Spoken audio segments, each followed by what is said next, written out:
3, 2,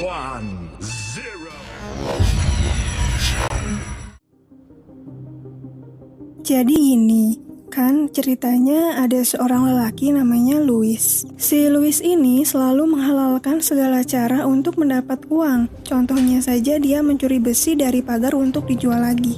Nah, suatu malam, nggak sengaja Louis lihat ada kecelakaan mobil di jalan.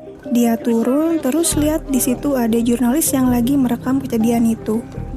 Dia nanya ke si jurnalis, penghasilannya berapa? Tapi ngelihat si jurnalis bawa banyak kamera mahal, Louis langsung mikir, wah penghasilannya gede nih. Aha, dia dapat ide untuk jadi jurnalis kecelakaan kriminal saja. Dia langsung beli kamera sama radio scanner polisi. Radio scanner ini berguna untuk mendengar kejadian kriminal terkini, seperti panggilan-panggilan darurat untuk polisi. Nah, dari sinilah kisah Louis sebagai jurnalis dimulai. Kejadian pertama, dia dapat kabar dari radio scanner ada sebuah kejahatan. Si Louis pun langsung saja menuju TKP. Nah, tapi karena Louis ini baru jadi jurnalis, dia nggak tahu etika-etika sebagai jurnalis. Dia malah meliput melewati jarak aman. Tindakan si Louis ini membuat polisi kesal banget, tapi hasil videonya justru dihargai sangat tinggi ketika dijual ke stasiun TV. Setelah itu, Louis merekrut seorang karyawan untuk membantunya meliput.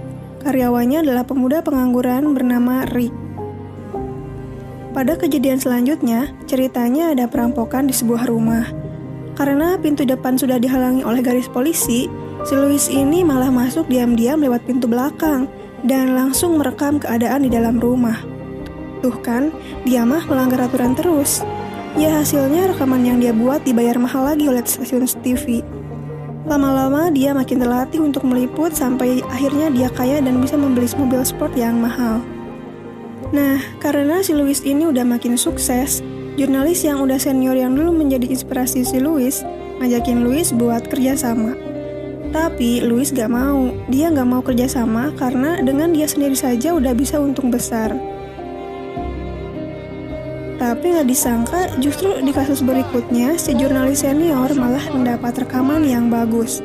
Sedangkan si Louis gak dapat rekamannya dan malah dimarahin oleh stasiun TV. Mulailah keluar jiwa psikopatnya si Louis. Dia merasa jengkel dan kesel banget. Akhirnya dia diam-diam mensabotase mobil si jurnalis senior. Louis bikin rem mobil si jurnalis blong dan akhirnya mengalami kecelakaan. Kejadian kecelakaan itu langsung Louis rekam tanpa merasa bersalah. Padahal itu kan gara-gara dia sendiri. Next, ada lagi kejadian selanjutnya. Lagi mantengin scanner, Louis dengar ada panggilan 911 di radio. Dia langsung tancap gas ke lokasi rumah dan lagi-lagi dia mendahului kedatangan polisi. Pas nyampe, dia lihat si pelaku lagi mau kabur. Langsung aja secara diam-diam dia merekam wajah pelaku dan merekam plat nomor mobilnya.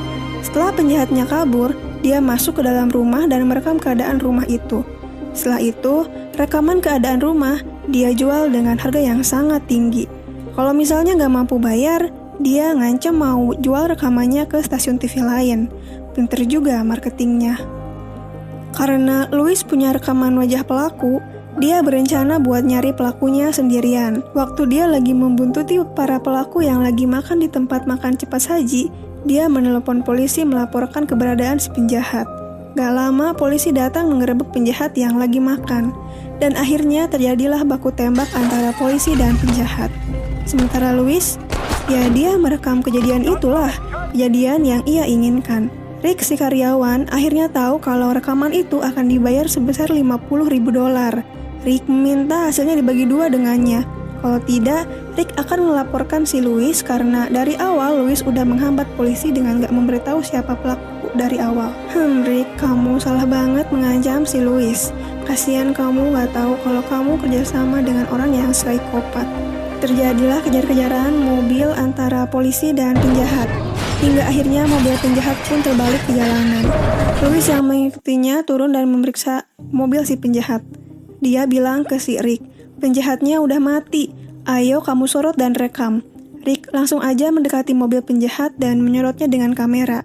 Tapi ternyata penjahatnya belum mati, penjahatnya masih hidup dan langsung menembak Rick hingga meninggal. Louis pun mengambil kamera dari tangan Rick dan pergi dari sana. Psycho banget kan dia? Tapi detektif polisi merasa curiga kepada Louis. Louis pun diinterogasi. Karena jiwa psikopat yang dimiliki Louis, dia dapat menjawab pertanyaan-pertanyaan detektif dengan santai dan dia bebas karena tidak ada bukti yang menunjukkan kalau Louis bersalah. Dan di ending, Louis pun membuat sebuah perusahaan liputan kriminal kejahatan yang cukup besar dengan merekrut beberapa karyawan dan membeli mobil-mobil liputan. Sungguh pengusaha sukses yang psycho. Atau emang orang yang sukses biasanya menghalalkan segala